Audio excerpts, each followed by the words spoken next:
अस्सलाम वालेकुम। प्रोग्राम में खुशामदीद। सबसे पहले आज की अहम खबर, कल प्राइम मिनिस्टर शहबाज शरीफ ने चीन में माहिदों पर दस्तखत किए, जिसमें कुछ याददाश्तें भी थी, MOUs थे और जॉइंट वेंचर थे, और टोटल $7.8 बिलियन के ये मुआहदे हैं। और वहाँ पे ये भी फैसला हुआ कि पाकिस्तान और चीन के जो तहफ़्फ़ुज़ात हैं पाकिस्तान में सिक्योरिटी के हवाले से, उस पर पाकिस्तान इक़दाम करेगा।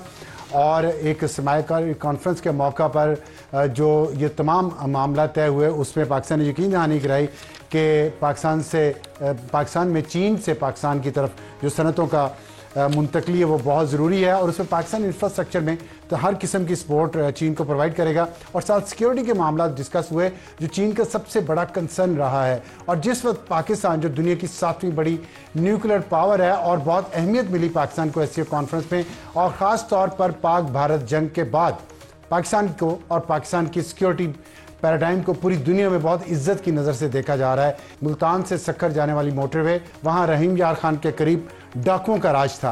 कच्चे के डाकुओं ने शनाख्ती कार्ड देकर लोगों को उतारा और उनको अगवा करके ले गए। जदीद हथियारों से उन्होंने ना सिर्फ बहुत सारी गाड़ियों को तबाह कर दिया, और उन्होंने वहाँ से 10 अफराद को अगवा किया है, और उनमें लोग ज़्यादातर पंजाब के हैं, इसके अलावा सिंध के लोग भी उनमें शामिल हैं, और खैबर पख्तूनख्वा के लोग भी शामिल हैं।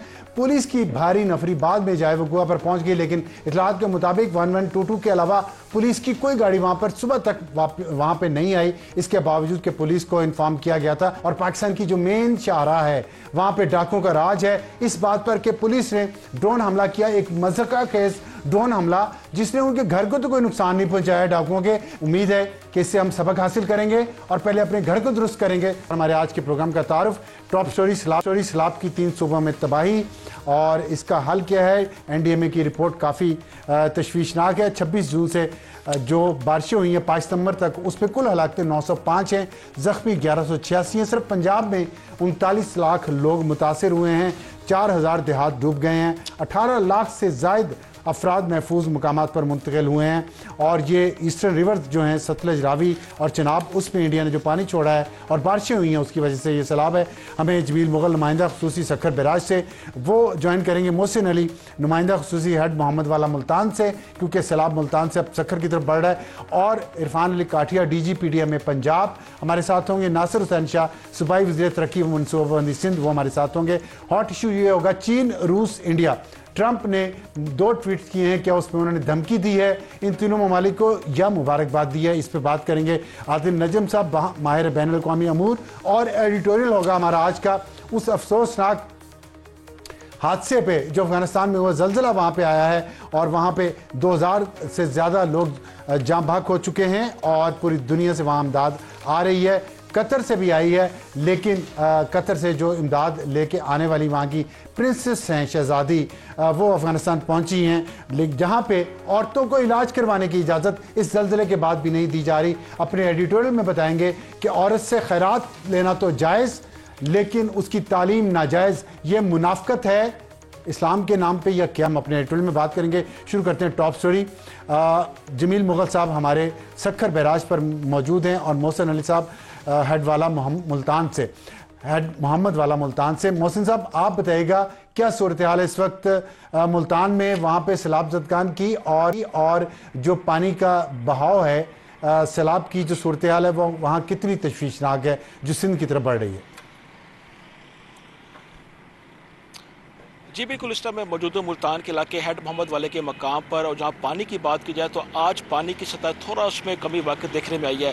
कल तक जो मुल्तान में 5.25 लाख क्यूसेक का रेला यहाँ से गुजरा था, आज उसमें 1 लाख कमी आके 4.25 लाख क्यूसेक तक पहुँच चुका है। अगर हम गेज के हवाले से बाकी जहाँ पर महकमे नहार की तरफ से एक गेज लगाया गया गिरे वाला बंद के ऊपर, उस पर पानी नापा जाता है कि कितना ख़तरनाक हो सकता है मुल्तान शहर के लिए, तो उस पर कल तक जो गेज थी वो 414 पॉइंट्स थी। अब तक ये सूरत हाल है वो 413 तक गेज पहुंच चुकी है। मतलब यह है कि आज जो है पानी की सतह में थोड़ी सी कमी बाकी है, जहाँ पे सैलाब आ चुका है वहाँ पे लोगों के हालात क्या हैं? क्या उनको रेस्क्यू किया गया है? उनको खुराक मिल रही है, दवाइयाँ मिल रही हैं? और जब पानी उतर जाएगा तो उसके बाद का कोई प्लान आपके पास आया है, आपके नॉलेज में? तकरीबन 150 से ज़ायद मुल्तान की जो बस्तियां हैं वो पानी में डूब चुकी हैं। अब भी वहाँ पर 10 से 12 फुट पानी वहाँ पे खड़ा हुआ है, जिसकी वजह से जो मकानात थे वो मुकम्मल मुतहम हो चुके हैं, गिर चुके हैं। जो लोग थे उनको इंतजामिया ने बंद के मकाम पर हिफाजती जो कैंप है वहाँ पर लाया गया है। लेकिन यहाँ पर सहूलियात का फुकदान देखने में मिलते हैं। बाज़ जगहों पर लाइट नहीं है, बाज़ जगहों पर इनको पीने का साफ पानी मुयसर नहीं होता, जिसकी वजह से उनको मुश्किल से दो चार है। जब बात की जाए पानी निकालने के हवाले से, जितना इस टाइम पानी यहाँ पर मौजूद है, कम अज़ कम यहाँ से 15 दिन लग जाएंगे पानी को डाउन होने में। लेकिन इसके बावजूद भी जो कीचड़, जो दूसरे मसाइल है वो यहाँ पर रहेंगे, जिसकी वजह से लोगों को काफ़ी मुश्किल से दो चार होना पड़ सकता है। हेड मोहम्मद वाला जो रोड है उसको भी ट्रैफिक के लिए बंद कर दी। जहाँ आस पास के जो लोग हैं, रहायशी लोग हैं, उनको भी मुश्किल से परेशानी का सामने को यहाँ पे आमदर बिल्कुल बंद होकर रह चुकी है। लोग अपने घरों में महसूस होकर रह चुके हैं। मोहसिन साहब हमारे साथ, मैं जरा जमील मुगल साहब से बात करना चाहता हूँ जो सक्खर बैराज पे मौजूद हैं। जमील साहब बताइएगा क्या हालात है वहाँ पे? पानी का बहाव तो अब सक्खर की तरफ जा रहा है, क्या इंतजाम किए हैं सिंध हुकूमत ने और लोगों को वहाँ से रेस्क्यू करवाने पे, और उसके बाद उनकी खुराक, खेमे, दवाइयाँ, कोई आपको क्या नजर आ रहा है वहाँ पे सिचुएशन?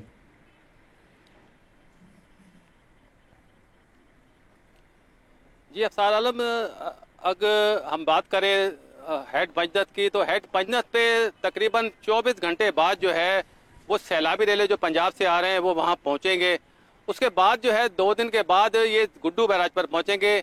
और महकमा आपाशी सिंध का कहना है कि जो ये रेले हैं पंजनत से आएंगे वो तकरीबन 4 से 4.5 लाख के होंगे। और जब 4 से 4.5 लाख पे गुड्डू पे पहुंचेंगे तो गुड्डू पे जो है वो 6 से 7 लाख 8 लाख क्यूसेक की जो है वहाँ पोजीशन होगी। तो उस पोजीशन में जो है बताया जा रहा है कि जिस तरह NDMA और PDMA पंजाब और महकमा मौसमियात बता रही है कि सक्खर गुड्डू बैराज पर जो है 11 से 13 लाख तक जो रेले पहुंचेंगे। लेकिन वो बातें जो हैं बिल्कुल अब कम होती जा रही है, क्योंकि हमारी जो सूबाई हुकूमत है उसका कहना है कि रेले जो है 7 से 8 लाख के क्यूसेक के रेले पहुंचेंगे। जब ये रेले पहुंचेंगे तो सबसे ज़्यादा अगर नुकसान हमें कच्चे के इलाके का होता है, तो कच्चे के इलाके में तकरीबन 3 से 4 लाख जो लोग यहाँ आबाद हैं उनको नुकसान हो सकता है। ताहम इस वक्त जो है हुकूमत ने कहा है कि जो सैलाबी रेले आ रहे हैं उनसे 16 लाख लोग जो हैं मुतासिर हो सकते हैं। सबसे ज़्यादा जो कच्चे के इलाका है, तो कच्चे के इलाके के लोग जो हैं अब तक जो है वो महफूज मकामात पर नहीं मुंतकिल हुए। हालांकि सिंध हुकूमत की जानिब से कहा गया है कि 200 से ज़ायद कश्तियाँ जो है हमने उसका बंदोबस्त किया है, जबकि हमने प्राइवेट कश्तियाँ भी ली हैं।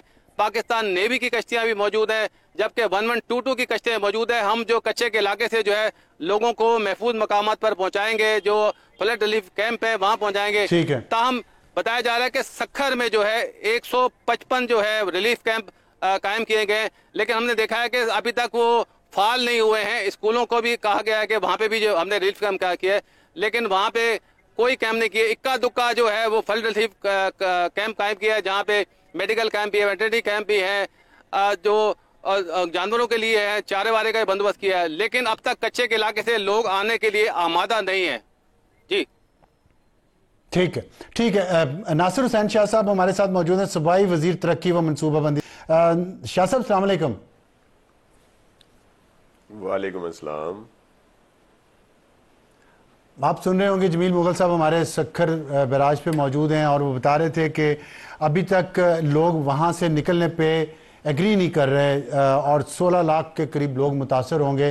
तो क्या तैयारियां हैं सिंध हुकूमत की? वो कह रहे हैं अभी तक कैंप्स जो हैं सक्खर का, उन्होंने बताया 155 कैंप्स तो हैं कायम किए हैं, लेकिन वो फ़ाल नहीं हैं। तो क्या वजह है इसकी? स्लो है या आप लोग समझते हैं कि सैलाब का खतरा कम हो गया है? क्योंकि पहले कह रहे थे कि शायद 11 लाख क्यूसेक तक आए, अब कहा जा रहा है कि 7 से 8 लाख क्यूसेक होगा। बिस्मिल्लाहिर्रहमानिर्रहीम, अल्लाहुम्मा सल्ली अला मोहम्मद व आले मोहम्मद। जी हमने तैयारी सुपर फ्लड की हुई है, और जमील भाई ने जैसे आपको बताया कि कच्चे के लोगों को वहाँ से निकालने के लिए भी कोशिशें भी हुई हैं, उनको कहा भी है, और कुछ लोग आए भी हैं, लेकिन वो कैंप्स की बजाय वो अपने जो अजीज़ और रिश्तेदार या वहाँ पे हिस्टोरिकली उनके जो लोग दूसरे शहरों में रहते हैं, जगहों में रहते हैं, वो वहाँ पे मुंतकिल हुए हैं। और कैंप हमने आइडेंटिफाई करके वहाँ पे तैयारियां की हुई हैं, लेकिन लोग अभी तक कैंपों में नहीं आए। लेकिन जो मेडिकल कैंप हैं, जिस तरह जमील साहब ने भी आपको बताया कि वहाँ पे लोग आए हैं, ट्रीटमेंट हुआ है उनका कोई, और फिर इसी तरह जो जानवरों की वैक्सीनेशन भी हुई है। तो पूरे सिंध में ये जो फिगर बता रहे थे जमील साहब, ये पूरे सिंध की है कि जब सैलाब बहुत पीक पे आए, कोई 9-10 लाख के करीब जब आता है, तो पूरे सिंध से 16 लाख के करीब लोग जो है वो इससे मुतासर होते हैं, जिनको वहाँ से निकालना होता है। इस वक्त तक जो सूरत हाल है, तो कोई 1 लाख के करीब लोग वहाँ से निकले हैं। ये मैं पूरे सिंध की बात कर रहा हूँ, सिर्फ सक्कर के एरिया की बात नहीं कर रहा, कि वो वहाँ से आ चुके हैं कश्तियों के ज़रिए, जो गवर्नमेंट ने फैसिलिटी दी, या लोगों के पास अपनी कश्तियाँ भी होती हैं और लोकल भी, और वो उससे बाहर आ चुके हैं, जिनका पूरा एक रिकॉर्ड भी है। हमने सुपर फ्लड की तैयारी की थी, लेकिन इस वक्त जो पोजीशन है, जो सिचुएशन सामने आ रही है, ट्रिमू, पंजनद और जो वहाँ से पानी के रेले आ रहे हैं, तो हम कंफर्टेबल जोन में हैं। और 7 तारीख तक रात को जो है कोई 6 लाख के करीब पानी आएगा गुड्डू बैराज पे, जो वहां से गुजरेगा। अच्छा, आपने कहा 7 तारीख को 7 सितंबर 6 लाख तक क्यूसेक तक आएगा पानी। उसी दिन की पेशीन गोई है कि 7 से 10 सितंबर तक शदीद बारिशें होंगी सिंध में, और 7 से 9 सितंबर के दरमियान कराची में शदीद बारिशों की पेशीन गोई की गई है। तो ये बताइएगा, अगर ये दोनों, ज़ाहिर है सैलाब भी पहुंच रहा है, 7 लाख क्यूसेक आप कह रहे हैं पहुंच रहा है, और 7 बारिशें भी होंगी, इसमें आप की हुकूमत की तैयारी मुकम्मल है, या जो जिन लोगों को आप निकाल रहे हैं उनके घरों से, जहां कैंप्स में ला रहे हैं, वहाँ बारिशें शुरू हो गई तो उससे बीमारियां भी फैलेंगी और वहाँ पे भी एक अर्बन फ्लडिंग की कैफियत पैदा हो सकती है। इसके लिए कोई आपने पेशबंदी की है? जी बिल्कुल, उसके लिए आज भी चीफ मिनिस्टर साहब ने मीटिंग की थी, और कुछ लोग वहाँ मौजूद थे, मैं भी था, बाकी सब लोग जूम पे भी थे, हमारे तमाम कमिश्नर साहिबान, डीआईजी और दीगर भी, और हमारे जो मिनिस्टर साहिबान हैं वो भी।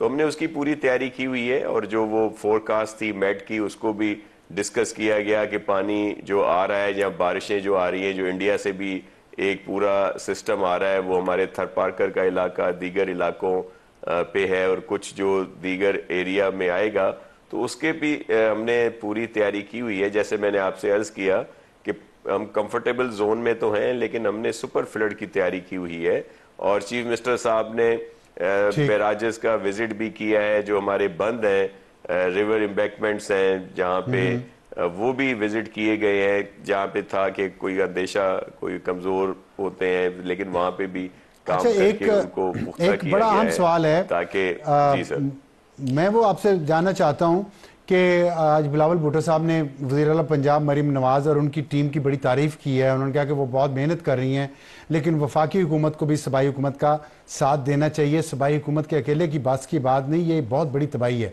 तो ये बताइएगा कि जो क्या सिंध की हुकूमत भी ये एक्सपेक्ट करती है, जैसे उन्होंने पंजाब के बारे में कहा है बिलावल साहब ने, कि वफाकी हुकूमत इसमें मदद करे, ख़ास तौर पर जब फ्लड का पानी उतर जाएगा तो लोगों को, काश्तकारों को तो बहुत नुकसान हो गया है, और गंदम की फसल की उसका टाइम बिल्कुल करीब आ रहा है, उसकी बुवाई का। तो उसमें आप क्या समझते हैं, क्या प्लानिंग है सूबाई हुकूमत की, और उसमें वफाकी हुकूमत क्या कर सकती है दोनों सूबों के लिए या तीनों सूबों के लिए? देखिए, वफाकी हुकूमत सपोर्ट करती है, एनडीएमए वाले भी हमारे साथ राब्ते में हैं, और प्राइम मिनिस्टर साहब ने चीफ मिनिस्टर साहब से भी बात की थी, चाइना से भी और यहाँ भी जब वो थे। तो और जब हमारे, आपको याद है अफसार आलम साहब 2022 में जिस तरह की फ्लडिंग हुई थी, बारिशें और दीगर चीज़ें, सिंध का 70% से ज़ायद एरिया जो था वो उस बड़ी तबाही आई थी। लेकिन उसके बाद हमने सब ने मिलके मेहनत की, और आपने देखा कि वीट का जो क्रॉप है वो बम्पर क्रॉप हुआ, और हमने अपने काश्तकार भाइयों को फुल सपोर्ट किया। और उसके बाद ये जो अभी पंजाब में भी जाहिर है जिस तरह के हालात हैं, कोई भी गवर्नमेंट कैटर नहीं कर सकती थी, फेडरल हो या प्रोविंशियल हो, कि एक दिन हेड मरहला पे 1,70,000 क्यूसेक था तो दूसरे दिन 8 लाख 9 लाख हो गया, तो उसको जाहिर है वो नहीं कर सकते, बड़ा नुकसान हुआ है वहाँ पे। एक चीज़ का एज जो है वो पंजाब में है, वो किस चीज़ का, कि वहाँ पे दरिया या दीगर जगहों पे जो ये कट लगाए गए हैं, वो पानी वापस दरिया में चला जाएगा। हालांकि सिंध की में ऐसा नहीं होता। अगर यहाँ पे खुदा ना खास्ता कोई ब्रीच हो और पानी बाहर निकलता है तो वो वापस दरिया में नहीं आता, बल्कि वो रास्ता अपना लेता है जो जाहिर है समंदर की तरफ, वो जो एक तरीक़ेकार है, तो उसमें काफ़ी टाइम लगता है। लेकिन उसके बावजूद हमने बहुत मेहनत की और हमें सपोर्ट भी मिली हर तरह से, तो हमने बहुत अच्छा यहाँ पे बम्पर क्रॉप हुआ कॉटन। अच्छा, एक बात, एक और बात किसान थोड़ी भाइयों सी की भी उसमें शायद मदद की। मुतनाज़िया हो, लेकिन बात करनी चाहिए, ही कर रही है है और करेगी, और हम लोग भी कि जितना सपोर्ट करेंगे। अल्लाह करे यहाँ से ये खैर खूबी से गुजरे। आप बिल्कुल सही कह रहे हैं, अगर गैर मामूली बारिशें होती हैं, इंडिया मजीद पानी छोड़ देता है, तो जाहिर है फिर हमारे लिए परेशान कुन सूरत हाल होगी। इसी वजह से हमने सुपर फ्लड की तैयारी की हुई है। हम सब लोग इसमें हैं, हर जगह पे जो कैंप्स भी लगा दिए गए हैं। जो हमारा ये बताएगा कि इंडिया पानी तो जाहिर है छोड़ रहा है और वहां भी बहुत ज्यादा बारिशें हो रही हैं, पूरा इंडियन पंजाब इस वक्त फ्लड की कैफियत में है। उसके तमाम अजला में सैलाब आया हुआ है कि जो इतना पानी आता है। आपने हडनाला का जिक्र किया, 1 लाख क्यूसिक था, अगले दिन 8 लाख क्यूसिक था।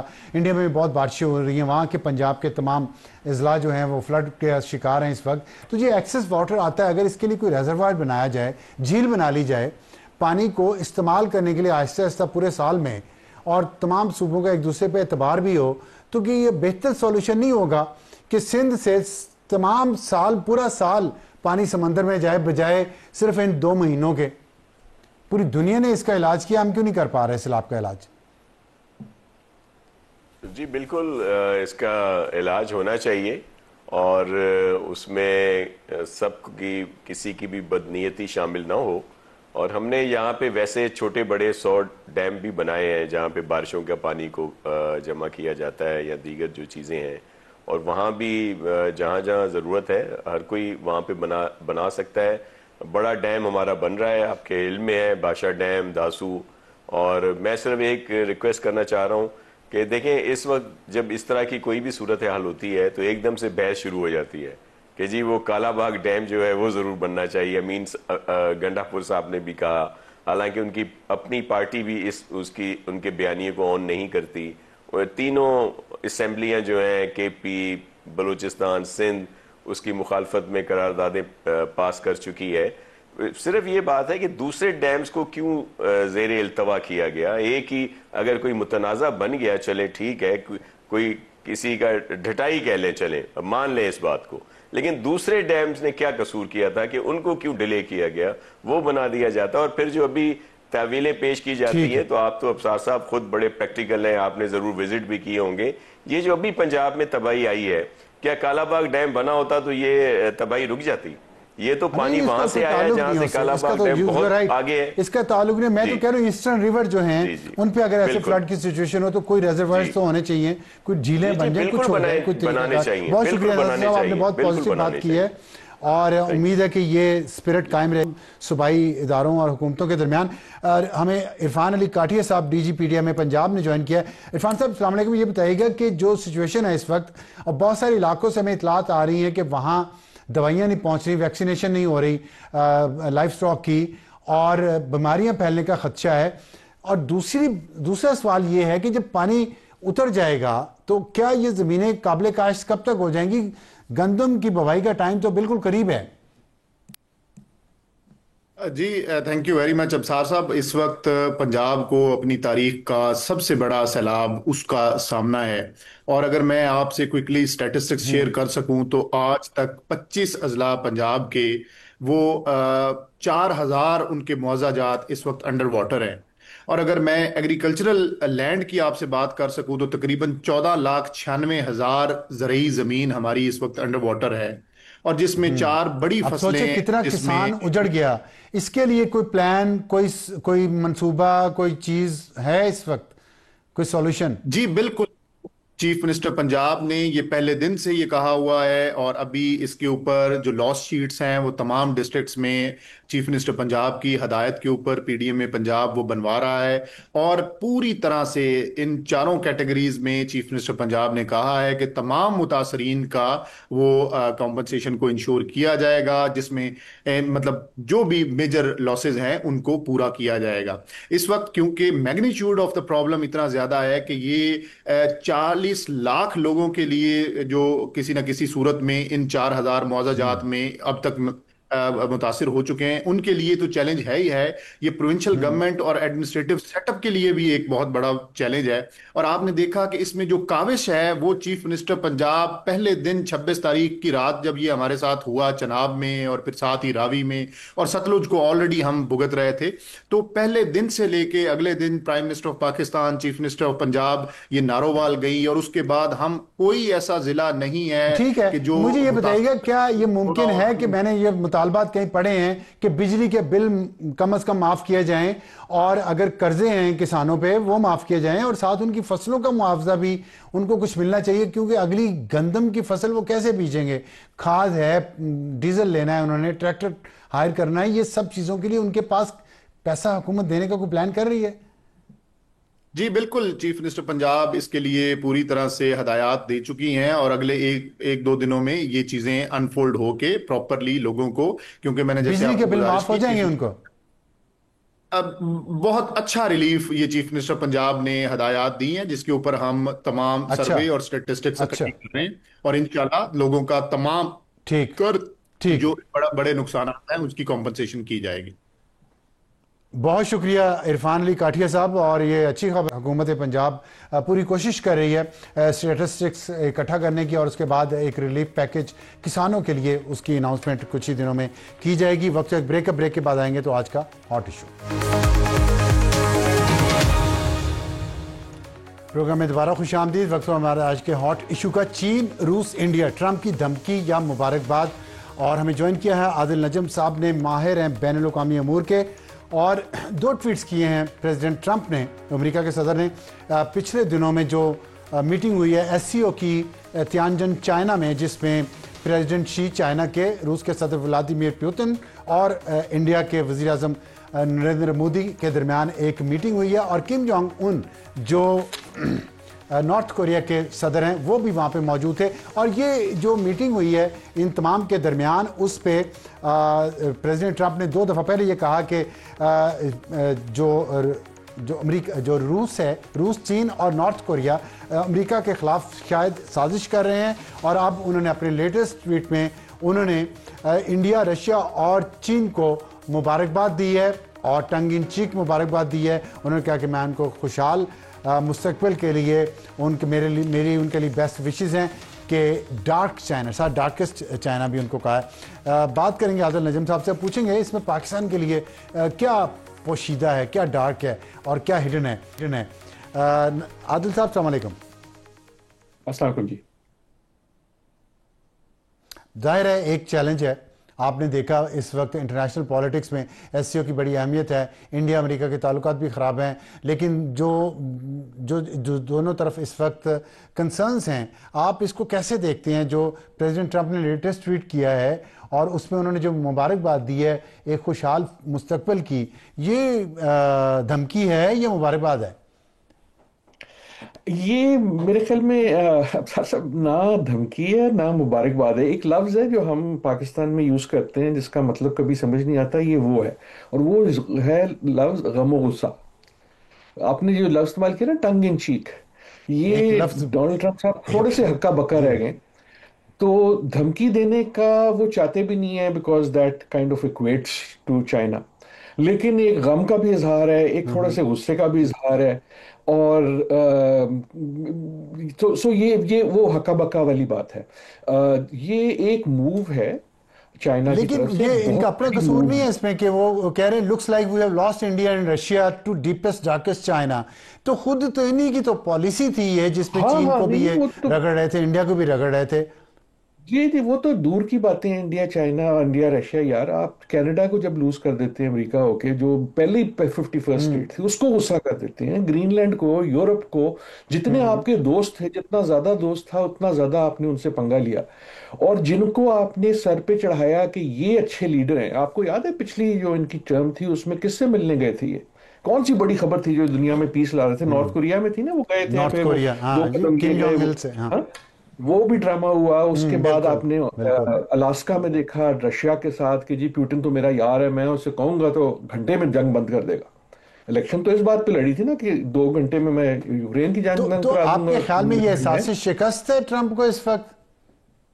शिकस्त हो या ना हो, दुख इसलिए, मैं शिकस्त इसलिए नहीं कह रहा कि देखें ये एक मार्के वाली बात नहीं है। ये जो हम चेंज देख रहे हैं वो साइज्मिक है, और चेंज ये इस परेड का नहीं है।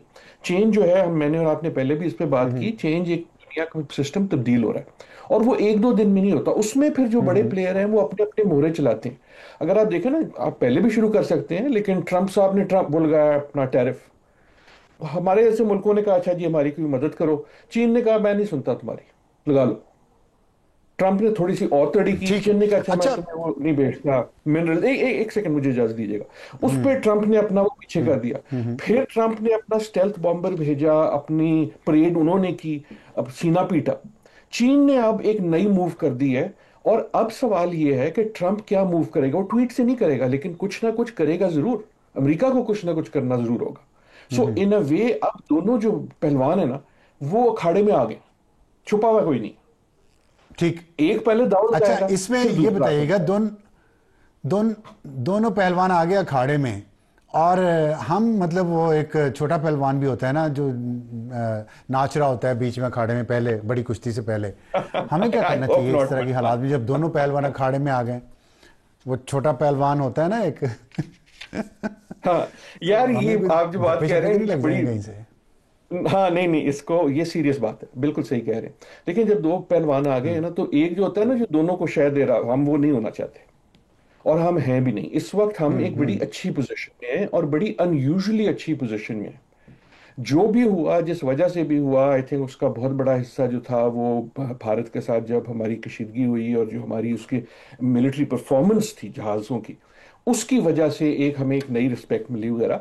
But we are in a very interesting, strong but unusual position. Unusual मैं इसलिए कह रहा हूं कि इस वक्त हम ये देखा है अपनी स्क्रीन पे, आप ट्रंप के साथ भी मुस्कुरा के बात करते हैं, आप प्यूटन के साथ भी मुस्कुरा के मीटिंग ले सकते हैं, आप शी पिन के साथ तो वैसे ही बड़े पुराने दोस्त हैं, right? This is very unusual. इस वक्त कौन से ऐसे मुल्क हैं, ठीक है, भारत नहीं कर सकता। लेकिन एक सवाल मेरे ध्यान में आ रहा है, उस दिन से जिस दिन से वो पिक्चर आई इसका है, मुश्किल ये है यार, इसका मुश्किल ये है कि किसी ना किसी वक्त कोई ना कोई इनमें से आपसे कुछ मांगेगा ना, और अगर ये पहलवान लड़ेंगे तो किसी वक्त एक पहलवान कहेगा यार तुम किसके लिए ताली बजा रहे हो? And that is where diplomacy comes in. ठीक है, that is where diplomacy comes in. ठीक है। और जो इंडिया के साथ हुआ है, अमेरिका ने इंडिया से पूछा है ना कि भाई आप किसके लिए ताली बजा रहे हैं, तो इंडिया को उसका मैं इंडिया पे आता हूं, मुझे एक सवाल पहले पूछना है पिक्चर के बारे में, जो जिसमें प्रेसिडेंट शी दरमियान में थे, उनके एक साइड पे व्लादिमीर पुतिन थे, दूसरी साइड पे किम जोंग उन थे, और उनके साथ प्राइम मिनिस्टर शहबाज शरीफ थे। वो पिक्चर बहुत हुई है, क्या उससे कोई मैसेज गया होगा, अमेरिका ने लिया होगा कि पाकिस्तान कोई हमें चक्कर तो नहीं दे रहा, कुछ ऐसा तो नहीं कर रहा, जो आपने अभी कहा है कि पाकिस्तान बड़ी अच्छी पोजीशन में सबके साथ? जी नहीं, लेकिन मुश्किल भी है ना, इसीलिए पोजीशन मुश्किल में है कि अगर ऐसी पिक्चरें जाती हैं तो कोई जरा सीरियसली देखता है तो कहेगा यार तुम लंच हमारे साथ करते हो, डिनर पे उसके साथ चले जाते हो, चाय किसी के साथ पीते हो, जरा फैसला कर लो। लेकिन आई थिंक पिक्चर जो है हमारे यहाँ वायरल हुई है। ये वायरल भी बड़ा अजीब है चीज, हम समझते हैं वायरल हुई है, वो हम आपस में ही कर रहे होते हैं। अनफॉर्चुनेटली बड़ी अच्छी बात यह है कि अमेरिका में किसी ने देखी, और अल्लाह करे ना ही देखें ज्यादा उसको। उसी किस्म की पिक्चर जो है मोदी के साथ भी है, उसी किस्म की पिक्चर अजरबैजान के साथ। मैं क्यों कह रहा हूं, इसलिए कि हाँ जी बताइए। वो मोदी तो सफर कर रहा है ना, मुझे आखिरी क्वेश्चन ये करना, हाँ, वो हम नहीं करना चाहते। मोदी की बात हमने की, इंडिया को मजीद कोई मुश्किलात अमेरिका की तरफ से होंगी इस ट्वीट के बाद जो प्रेसिडेंट ट्रंप ने किया, और जो इंडिया की पोजीशन है इस वक्त? देखिए, इंडिया की पोजीशन यकीनन मुश्किल है। हम एक अनयूजुअली गुड पोजीशन में है, हमारे सफारतकारों ने बड़ा अच्छा काम किया है, हमारी आप लक भी कह लें, सब कुछ अच्छा। इस वक्त we are in an unusually good position, India is in unusually bad position, और इंडिया से ज्यादा Modi is in a bad position. इस वक्त जो है अमेरिका और ट्रंप में तफरीक करनी चाहिए, और भारत और मोदी में करनी चाहिए। मोदी जो है वो between a rock and a hard place है, राइट? क्योंकि वो तो ट्रंप के याद। बहुत शुक्रिया आदिल नजम साहब, हमसे बात करने का। वक्त ब्रेक के बाद वापस आएंगे तो हमारा आज का एडिटोरियल। और वक्त तो हमारे आज के एडिटोरियल का। औरत से खैरात जायज़ लेकिन तालीम नाजायज़ और उसका इलाज भी नाजायज़। अफ़गानिस्तान में तारीख़ के बदतरीन ज़ल्ज़ले ने 2200 से ज़ायद कीमती जानें निकली। बहुत ही ट्रेजिक और अफसोसनाक वाक़या है और हमारी सारी हमदर्दियाँ अफ़गानिस्तान के अवाम के साथ हैं। और इस पर ज़ाहिर है जो वहाँ पे इतनी ज़्यादा क़यामत आई है उसमें हमें बहुत उसको अफसोसनाक सूरत हाल है। 25 से ज़ायद देहात मुतासर हुए हैं, हज़ारों अफराद मलबे तले दबे हुए हैं। लेकिन हम देखते हैं इस कड़े वक्त में एक कतरी वफ्द आया है। वहाँ की खातून वज़ीर ममलकत for international cooperation doctor Maryam binte Ali bin Nasser Al Misnad की क़यादत में, और वो अफ़गानिस्तान के तमाम देखें आप तालिबान की जो क़यादत है लाइन में लग के उनका इस्तकबाल कर रही है। लेकिन साथ ही आज ही न्यूयॉर्क टाइम्स की खबर भी है कि अफ़गानिस्तान में अर्थक्वेक के बाद वहाँ के जो मर्द हजरात जाते हैं रेस्क्यू के लिए, वो औरतों को रेस्क्यू नहीं करवा रहे, वो मलबे के तले दबी हुई हैं, उनका इलाज नहीं किया जा रहा, उनको कोने में धकेला जा रहा है। और उनकी तालीम पर भी वहाँ अफ़गानिस्तान में पाबंदी, लेकिन जहाँ से पैसा आ रहा है वहाँ की खातून को किस तरह लाइन में लग के ये तालिबान उसका इस्तकबाल कर रहे हैं। उससे नहीं पूछते महरम है आपके साथ या नहीं है। क्या ये मुनाफ़िक़त इस्लाम के नाम पर जायज़ है? अपने आप से पूछें। हजूर सल्लल्लाहु अलैहि वसल्लम की तालीमात को, अपनी बेटी फातिमा के लिए उनकी इज्जत को देखें, एहतराम को देखें और अपने किरदार पर गौर करें। आज के लिए इतना ही। खुदा हाफिज़।